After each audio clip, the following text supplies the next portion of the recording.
It was -5 degrees Celsius. The woman took off all her clothes, leaving only her undergarments and shoes. The wind made her shiver violently, but she stepped into the icy lake anyway. After taking just a few steps, the sudden drop in the lake's depth startled her. She hurried back to the shore, realizing jumping in directly wouldn't work. She gathered a pile of wood, picked out pieces of suitable size, and pushed them into the lake. Then she stepped into the freezing water again. With the buoyancy of the wood, she swam straight toward the center of the lake. When she reached the approximate location, the woman took a deep breath, then dived headfirst into the water, swimming toward the plane that had crashed and sunk to the bottom. Her goal was the supplies and satellite phone inside the cabin. However, her oxygen wouldn't last long, so she could only grab 2 backpacks at random and surface. After being immersed in the lake for so long, her limbs were nearly frozen stiff. To prevent accidents, she quickly swam back to the shore. Just then, a beast's roar suddenly sounded behind her. She turned around. A brown bear was rummaging around her camp. It found the woman's last remaining food, and under her desperate gaze, swallowed it all in one gulp, including the packaging. The only thing it left behind was a pile of feces as a gift. The woman could only accept this helplessly, but soon, she noticed something was wrong.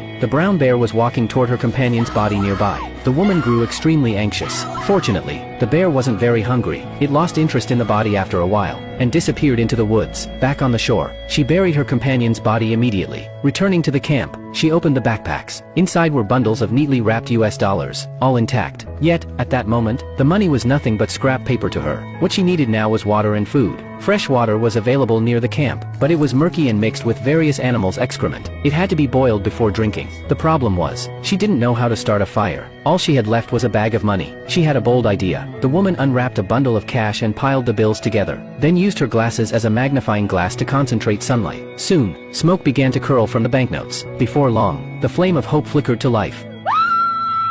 Later, she picked up a piece of airplane wreckage, beat it into a pot shaped with stones, poured lake water into it, and boiled it. When the water cooled down, the woman immediately poured it into a bottle, and drank it greedily. Having solved the water problem, she used needle and thread to make a simple fishing rod. Unexpectedly, a foolish fish actually took the bait. She hurried to reel it in, but the fragile cotton thread couldn't bear the weight at all. She had to go deep into the jungle to find other food. Fortunately, she hadn't walked far when she discovered a bush full of various wild berries. The woman sorted the berries by color, putting them into different bottles and bringing them back to the camp. Her mouth watered with hunger, so she ate them right away. However, the woman didn't know that these wild berries were actually poisonous. That night, she began vomiting and having diarrhea. By the end, she was tossed about until she was nearly exhausted.